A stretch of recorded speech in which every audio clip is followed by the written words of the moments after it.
প্রচলিত নামাজই কোরআনের সালাত। সালাত পূর্বে থেকেই আরবে মজুদ ছিল, পরবর্তীতে ধর্মগুরুরা সালাতকে পরিবর্তন করেছে। প্রচলিত নামাজই কোরআনের সালাত। সালাত শব্দটি আরবি, বাংলায় বলা হয় নামাজ। নামাজ বলতে সালাতকেই বোঝানো হয়, বা যখন কোনো মানুষ নামাজের কথা বলে তখন মূলত সালাতের কথাই বলে। সালাত এবং নামাজ এটা ভাষাগত পার্থক্য। এশিয়ার মধ্যে আরব দেশগুলোতে সালাত শব্দটি ব্যবহৃত হয়, আর কিছু দেশে নামাজ শব্দটি ব্যবহৃত হয়, যেমন ইরান, আজারবাইজান, তুরস্ক, আফগানিস্তান, পাকিস্তান, ইন্ডিয়া, বাংলাদেশ। আরও কিছু দেশ আছে যেই দেশগুলোতে মুসলিমদের সংখ্যা কম, সেই দেশগুলোতেও নামাজ শব্দটি ব্যবহৃত হয়। ইউরোপ, আমেরিকা এবং অন্যান্য দেশগুলোতে নিজেদের মাতৃভাষায় সালাতের নামকরণ করা হয়। উদাহরণস্বরূপ, ধরুন এমন একটি দেশে পৃথিবীর অনেক দেশের মুসলিম কাজ করে, তখন মাগরিবের সালাতের সময় হলো। তখন একজন বাঙালি আরেকজন বাঙালিকে বলল, চলো নামাজে যাই। আরেকজন আরবের লোক আরেকজনকে বলল, চলো সালাতে যাই। সবাই তাদের নিজেদের মাতৃভাষায় একে অপরকে বলল, আর এইভাবেই সবাই রওনা হলো মসজিদের উদ্দেশ্যে। এখানে সবার উদ্দেশ্য কিন্তু একটাই, এবং তারা জানে যে তারা কোন কাজের উদ্দেশ্যে রওনা হয়েছে। মসজিদে প্রবেশ করে সবাই একই নিয়মে একই সাথে সালাত আদায় করল। সালাত আদায় করার সময় সবাই এক, কোনো পার্থক্য নেই। সালাতের বেলায় কোনো পার্থক্য নেই, পার্থক্য শুধু সালাত শব্দটি এক এক দেশের মানুষ এক একভাবে উচ্চারণ করে। সালাত শব্দটি এসেছে সল থেকে। সল থেকেই সালাত শব্দটি এসেছে। সালাত শব্দের অর্থ করা হয় দোয়া, প্রার্থনা, প্রশংসা, অনুগ্রহ। এগুলো সালাত শব্দের সঠিক অর্থ নয়, কারণ দোয়া শব্দটি আরবি, কোরআনে আলাদাভাবে ব্যবহার করা হয়েছে।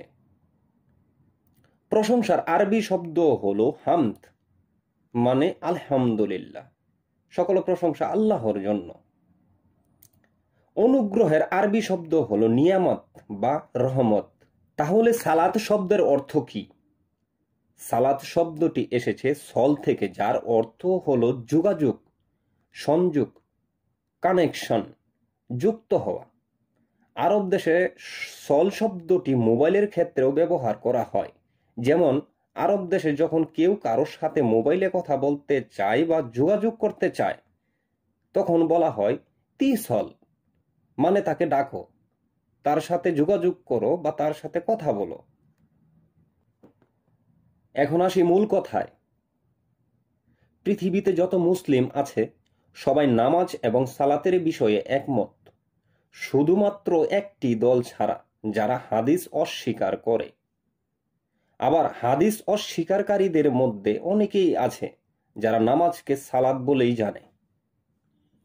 যারা হাদিস অস্বীকার করে তাদের প্রথম কথা হলো প্রচলিত নামাজ মানুষের তৈরি, তাই এই নামাজ আমরা পড়ি না। আবার যেসব দেশে সালাতকে সালাত হিসেবেই জানে বা আদায় করে, তারাও নাকি এই সালাতকে নিজেরাই তৈরি করেছে। যারা হাদিস অস্বীকার করে তারা প্রচলিত নামাজ বা প্রচলিত সালাতকে অস্বীকার করে। তার কারণ কি? তারা কিসের উপর ভিত্তি করে প্রচলিত নামাজ বা প্রচলিত সালাতকে অস্বীকার করে? তারা বলে নামাজ যেভাবে আদায় করা হয় কুরআনে সেইভাবে বলা নেই, তাহলে আমরা এইভাবে আদায় করব কেন? প্রচলিত নামাজ সালাত মনে করে যেভাবে আদায় করা হয় তা হলো মানুষের তৈরি, আর কুরআনে সালাত হলো আল্লাহর নাম স্মরণ করা বা জিকির করা ইত্যাদি। তারা প্রচলিত নামাজকে বাতিল বলার সময় কুরআন থেকে কিছু আয়াত দলিল হিসেবে উপস্থাপন করে। সালাত শব্দটি কুরআনে ৯৯ বার এসেছে, সেখান থেকে তারা ৮ থেকে ১০টি আয়াতের রেফারেন্স দেয়। ৯ নম্বর সূরার ৯৯ নম্বর আয়াত, ৯ নম্বর সূরা ১০৩ নম্বর আয়াত, ৩৩ নম্বর সূরার ৪৩ নম্বর আয়াত, 33 নম্বর সূরার 56 নম্বর আয়াত, 2 নম্বর সূরার 125 নম্বর আয়াত, 22 নম্বর সূরার 40 নম্বর আয়াত, 24 নম্বর সূরার 41 নম্বর আয়াত। আরও কিছু আয়াত আছে, তবে এই আয়াতগুলোই মূল। এখান থেকে বিশেষ দুটি আয়াত যারা হাদিস অস্বীকার করে তারা সবচেয়ে বেশি যে দুটি আয়াতের রেফারেন্স দিয়ে থাকে তা হলো 33 নম্বর সূরা 43 নম্বর আয়াত এবং 33 নম্বর সূরা 56 নম্বর আয়াত। এই দুটি আয়াতে বলা হয়েছে আল্লাহ এবং ফেরেশতা নবীর উপর সালাত পড়ে এবং মানুষের উপরও সালাত পড়ে। এখন তাদের কথা হলো আল্লাহ, নবী এবং মানুষের উপরে কিভাবে সালাত পড়ে, এটাই হলো তাদের মূল কথা। প্রচলিত নামাজ যদি কুরআনের সালাত হয় তাহলে আল্লাহ কি একইভাবে সালাত আদায় করে? এটাই হলো তাদের যুক্তি, যে কারণে তারা প্রচলিত নামাজকে মানুষের তৈরি বলে। তাদের কথা হলো সালাত কিভাবে আদায় করতে হবে তা আল্লাহ কুরআনে স্পষ্ট করে বলেননি, তাই প্রচলিত নামাজ বা সালাত মানুষের তৈরি। এখন কথা হলো আল্লাহ সালাত কায়েম করতে বলেছেন, কিন্তু কিভাবে সালাত কায়েম করতে হবে তা স্পষ্ট করে বলেননি। কেন? সালাত কিভাবে কায়েম করতে হবে তা আল্লাহ স্পষ্ট করে বলার প্রয়োজন মনে করেননি, কারণ সালাত পূর্বে থেকেই আরব দেশে মজুদ ছিল। তাই সালাত কিভাবে কায়েম করতে হয় তা তারা ভালো করেই জানত, কিন্তু আরব দেশের লোকেরা তারা নিজেরাই সেই সালাতকে পরিবর্তন করেছিল এবং আল্লাহ তাদেরকে যেভাবে সালাত আদায় করতে বলেছিল তারা সেইভাবে সালাত আদায় করত না। তবে ইহুদি খ্রিস্টানদের মধ্যে কেউ কেউ সালাত আদায় করত। উদাহরণ, যেমন বাংলাদেশে মুসলিমদের বর্তমান পরিস্থিতি অনুযায়ী বাজারের ভিতরে একটি মসজিদ, আর সেই বাজারে 1000 মানুষ, তার মধ্যে থেকে 200 অমুসলিম আর বাকি সবাই মুসলিম। এমন সময় মাগরিবের সালাতের সময় হলো, মসজিদের ভিতরে নামাজ আদায় করার জন্য প্রবেশ করলো মাত্র 30 জন, বাকি থাকলো 770 জন মুসলিম। তাদের কেউ কেউ সাপ্তাহিক নামাজি, কেউ কেউ বছরে একবার, কেউ কেউ জীবনে কোনোদিন নামাজ পড়েনি বা পড়ে না। কিন্তু তারা নামাজ না পড়লেও এটা ঠিক জানে নামাজ কিভাবে পড়তে হয় এবং নামাজের ভিতরে কি কি করা হয়। 200 অমুসলিম তারাও কিন্তু জানে মুসলিমরা নামাজ কিভাবে পড়ে এবং নামাজের ভিতরে কি কি করা হয়, যদিও তারা কোনোদিন নামাজ পড়েনি। মক্কা এবং মদিনায় ঠিক এই ঘটনাটি ঘটেছিল। আরবে পূর্বে থেকেই সালাত ছিল, তার প্রমাণ কি? কোরআনের অসংখ্য আয়াত রয়েছে যেখানে বলা হয়েছে পৃথিবীতে যত নবী রাসূল এসেছে সবাইকে একই দিন দেওয়া হয়েছিল। নবী রাসূল পৃথিবী থেকে বিদায় নেওয়ার পর ধর্মগুরুরা তাদের দিনকে পরিবর্তন করেছে, আর যখনই ধর্মগুরুরা তাদের দিনকে পরিবর্তন করেছে তখনই আল্লাহ নতুন করে আরেকজন নবী রাসূল পৃথিবীতে পাঠিয়েছে। আর এইভাবে মুহাম্মদ সাল্লাল্লাহু আলাইহি ওয়াসাল্লাম পর্যন্ত নবীদের আগমনের সমাপ্তি ঘটেছে। আল্লাহ বলেন আনফালের 35 নম্বর আয়াত, কাবার পাশে তাদের সালাত ছিল হাততালি দেওয়া এবং শীষ দেওয়া। তারপর মুহাম্মদ সাল্লাল্লাহু আলাইহি ওয়াসাল্লাম বলেছেন সালাত কিভাবে আদায় করতে হয়। তখন তারা বলল, আমরা আমাদের বাপ-দাদাদেরকে যেভাবে সালাত আদায় করতে দেখেছি আমরা সেভাবেই আদায় করছি। যারা হাদিস অস্বীকার করে তারাও এই বিষয়গুলো জানে, কারণ তারাও অর্থসহ কুরআন পড়ে, তারপরও তারা মানতে চায় না কেন? বর্তমান সময়ে প্রচলিত নামাজের ভিতরেও নতুন করে মানুষের তৈরি কিছু নিয়ম ঢুকেছে, যেই বিষয়গুলো কুরআনে উল্লেখ করা হয়নি, যে কারণে যারা হাদিস অস্বীকার করে তাদের সাথে প্রচলিত নামাজ আর কুরআনের সালাত সাংঘর্ষিক বলে মনে হয়। প্রচলিত নামাজের নতুন করে কি কি ঢুকানো হয়েছে সেই বিষয়ে আলোচনা করব ভিডিওর শেষে। সূরা নামলের 120 নম্বর আয়াত থেকে 123 নম্বর আয়াত পর্যন্ত আল্লাহ বলেছেন, নিশ্চয়ই ইব্রাহিম ছিলেন এক উম্মত, আল্লাহর একান্ত অনুগত ও একনিষ্ঠ। তিনি মুশরিকদের অন্তর্ভুক্ত ছিলেন না। সে ছিল তার নিয়ামতের শুকরকারী। তিনি তাকে বাছাই করেছেন এবং তাকে সঠিক পথে পরিচালিত করেছেন। আর আমি তাকে দুনিয়াতে কল্যাণ দান করেছি এবং নিঃসন্দেহে সে আখিরাতে নেককারদের অন্তর্ভুক্ত।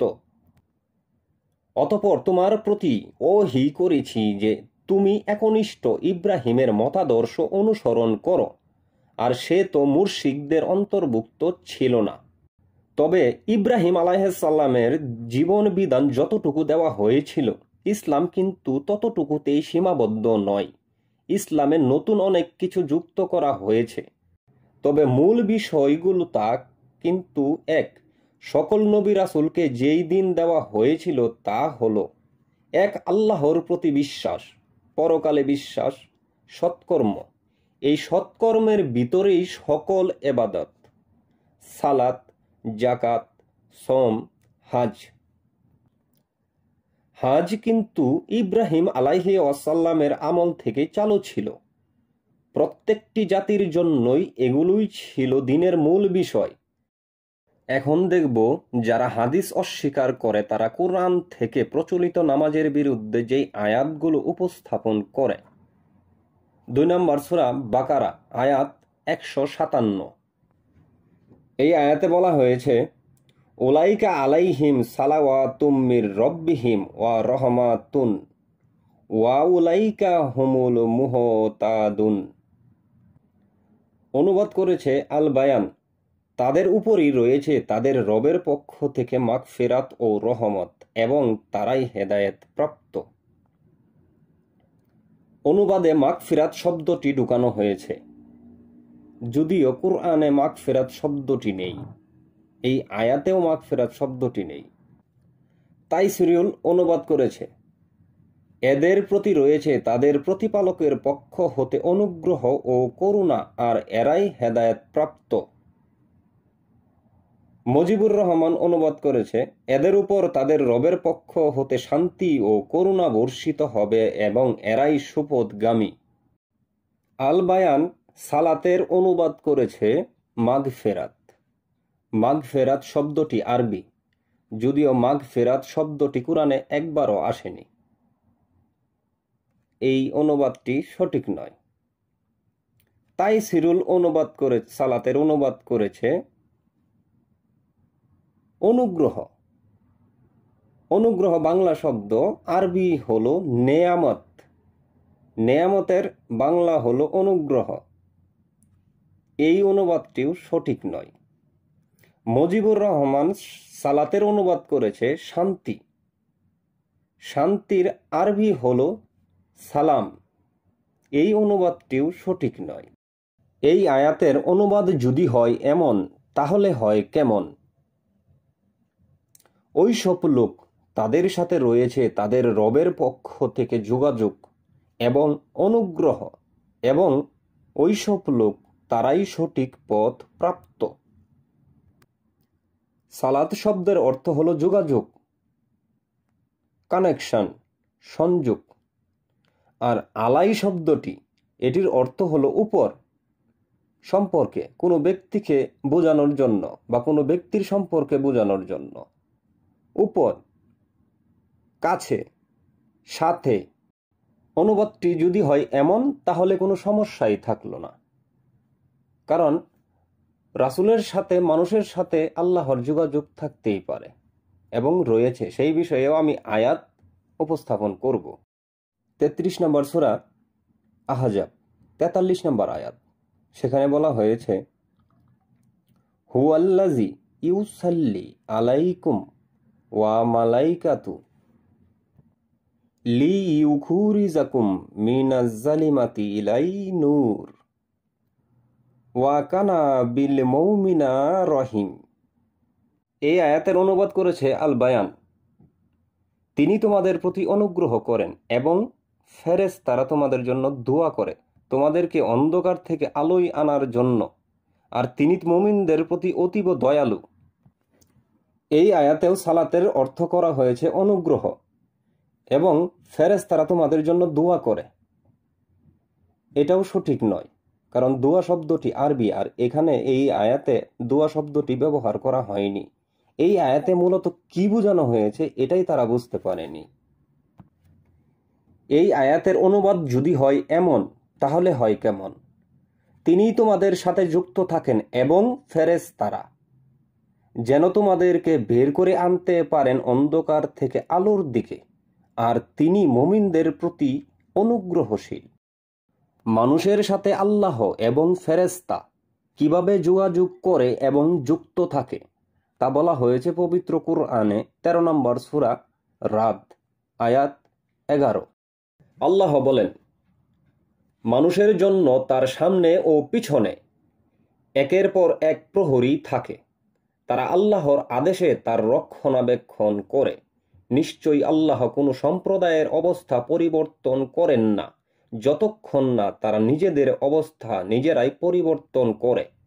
কোনো সম্প্রদায় সম্পর্কে যদি আল্লাহ অশুভ কিছু ইচ্ছা করেন তাহলে তা রদ করার কেহ নেই, এবং তিনি ছাড়া তাদের কোনো অভিভাবক নেই। আল্লাহ মানুষ এবং রাসূল সাল্লাল্লাহু আলাইহি সাল্লামের সাথে কিভাবে যুক্ত থাকে এবং যোগাযোগ করে তা বলা হয়েছে 58 নম্বর সূরা মুজাদাল্লা, আয়াত 7। তুমি কি অনুধাবন করো না? আকাশমণ্ডলী ও পৃথিবীতে যা কিছু আছে আল্লাহ তা জানেন। 3 ব্যক্তির মধ্যে এমন কোনো গোপন পরামর্শ হয় না যাতে চতুর্থ হিসেবে তিনি উপস্থিত থাকেন না, এবং 5 ব্যক্তির মধ্যে এমন কোনো গোপন পরামর্শ হয় না যাতে ষষ্ঠ হিসেবে তিনি উপস্থিত থাকেন না। তারা এতদপেক্ষা কম হোক বা বেশি হোক, তারা যেখানেই থাকুক না কেন তিনি তাদের সাথে আছেন। তারা যা করে তিনি তাদেরকে কিয়ামত দিবসে তা জানিয়ে দেবেন। আল্লাহ সর্ববিষয়ে সমগ্র অবগত। এইভাবেই আল্লাহ এবং ফেরেশতা নবী রাসূলের সাথে এবং সাধারণ মানুষের সাথে যুক্ত থাকে এবং যোগাযোগ করে, আর এটাই হলো আল্লাহ এবং ফেরেশতাদের সালাত। এখন আমরা দেখব প্রচলিত নামাজ বা সালাত সম্পর্কে সবচেয়ে আলোচিত যেই আয়াতটি, সেই আয়াতটি হলো 33 নম্বর সূরার আহজাব 56 নম্বর আয়াত।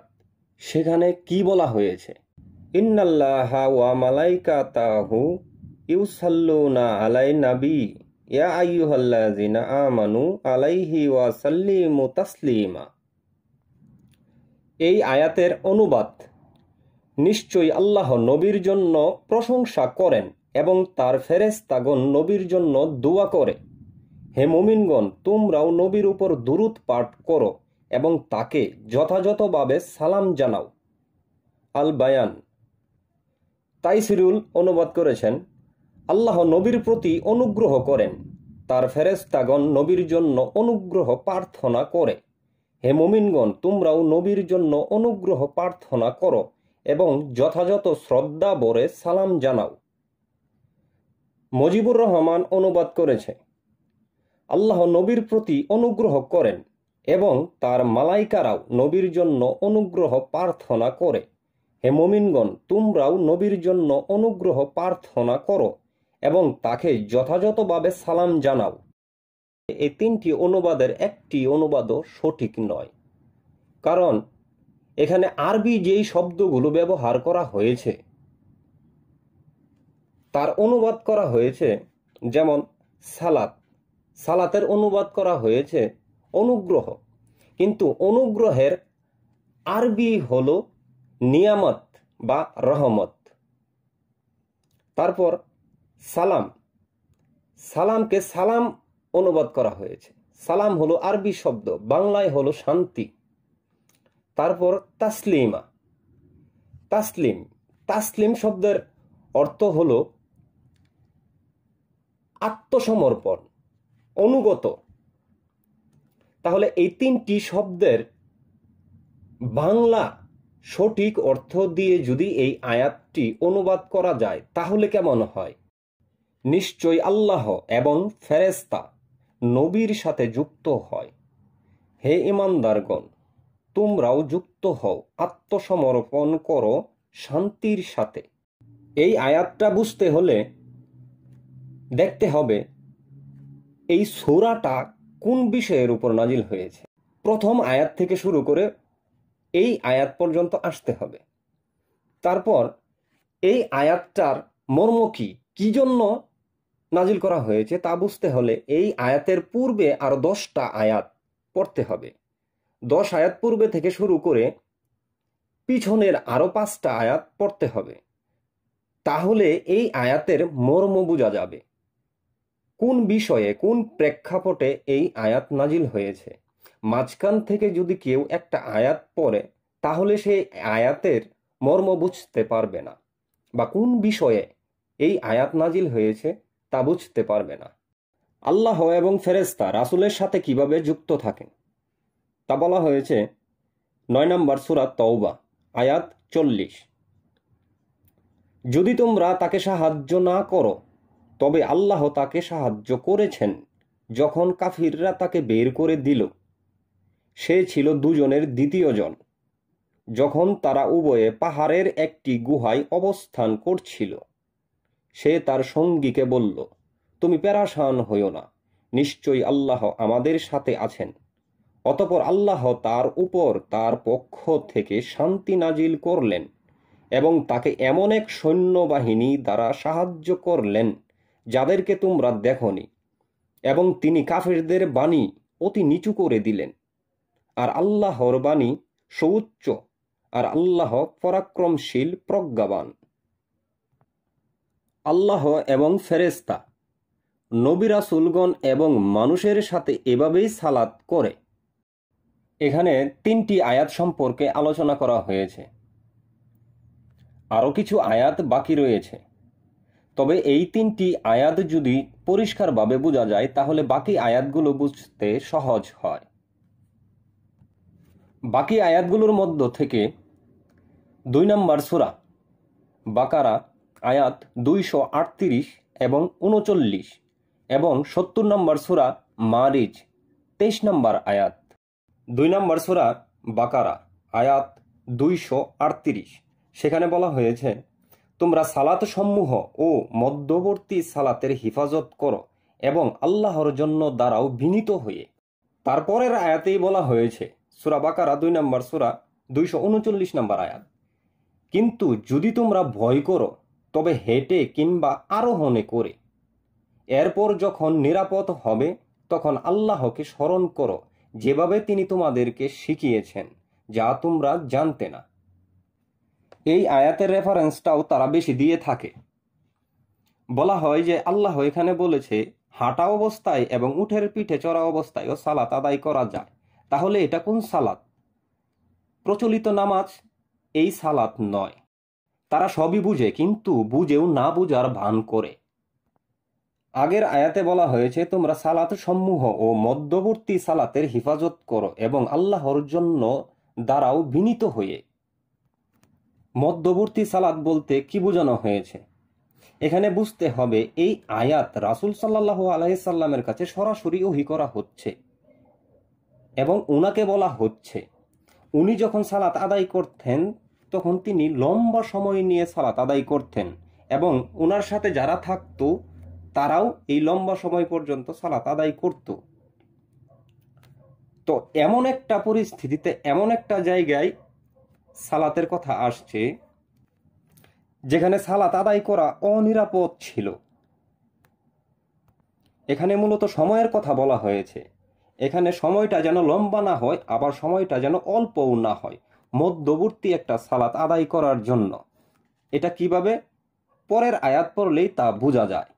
কিন্তু তোমরা যদি ভয় করো তবে হেঁটে কিংবা আরোহণ করে। এরপর যখন নিরাপদ হবে তখন আল্লাহকে স্মরণ করো, যেভাবে তিনি তোমাদেরকে শিখিয়েছেন, যা তোমরা জানতে না।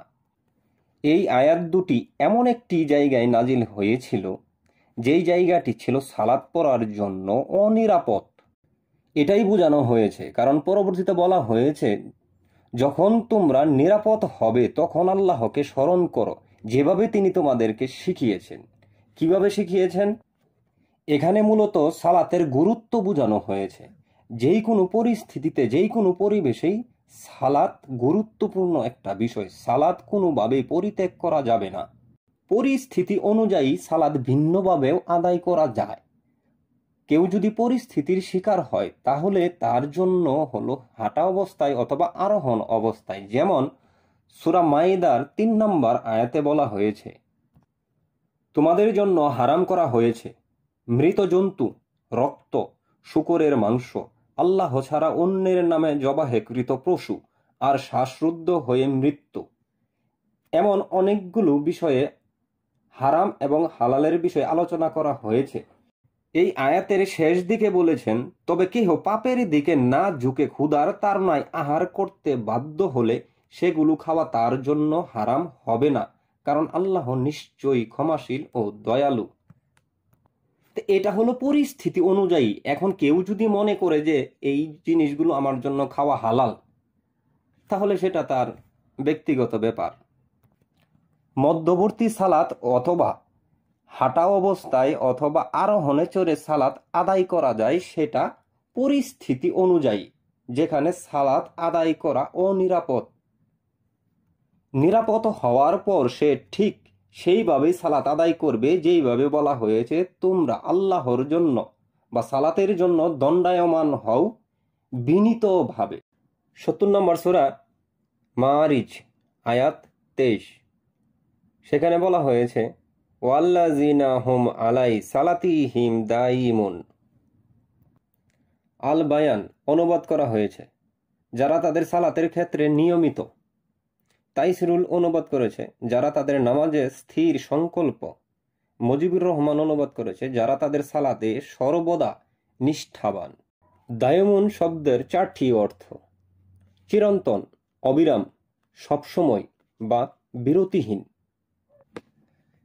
দায়মুন শব্দের 4টি অর্থ: চিরন্তন, অবিরাম, সবসময় বা বিরতিহীন। সবসময় অর্থটাকে যদি ধরে নেই, তার মানে কি? সবসময় মানে কি? দিনে রাতে 24 ঘন্টা, সেটা কি 24 ঘন্টায় রানিং থাকে? সেখানে কি কোনো বিরতি থাকে না? অবশ্যই থাকে। যেমন কেউ একজন এসে বলল, তোমার সাথে কথা বলতে পারি না কারণ তুমি সবসময় কাজে থাকো। কেউ বলল, আমি সবসময় কাজে থাকি, একটু রেস্ট নিতে পারি না। কেউ বলল, আমি দিনে রাতে কাজ করি। কেউ বলল, আমি সবসময় লেখাপড়ার মধ্যে থাকি। তার মানে কি? সেখানে কি রেস্ট নেই, ঘুম নেই, খাওয়া দাওয়া নেই, প্রকৃতির ডাকে সাড়া নেই? কেউ বলল, তোমার চেষ্টা তুমি চালিয়ে যাও, কারো কথাই তুমি থেমে যেও না। তার মানে কি? সে থামবে না? অবশ্যই থামবে। আবার যদি ধরে নেওয়া যায় 24 ঘন্টার মধ্যে 24 ঘন্টাই, তাহলে সালাত শব্দের অর্থ হলো যোগাযোগ, কানেকশন, সংযোগ, যুক্ত হওয়া। তো মানুষ এবং রাসূল সাল্লাল্লাহু আলাইহি সাল্লাম আল্লাহর সাথে সবসময় যুক্ত থাকে, সবসময় যোগাযোগ করে। মূলত দাইমুন শব্দটি রূপক অর্থে ব্যবহার করা হয়েছে। যেমন সূরা ইনশিরার 7 এবং 8 নম্বর আয়াতে বলা হয়েছে, ফাইজা ফারাগতা ফানসাব ওয়াইলা রব্বিকা ফারগাব। মানে হলো, যখনই তুমি অবসর পাও তখনই তোমার রবের ইবাদতে মশগুল হয়ে যাও। তার মানে কি? ফারাক্তা মানে অবসর সময়, বিরতির সময়। যখনই তুমি সময় পাও তখনই তোমার রবের ইবাদতে মশগুল হয়ে যাও। তার মানে দাইমুন শব্দটি রূপক অর্থে ব্যবহার করা হয়েছে। এখন দেখব সাধারণ মানুষ আল্লাহর প্রতি সালাত কিভাবে করে।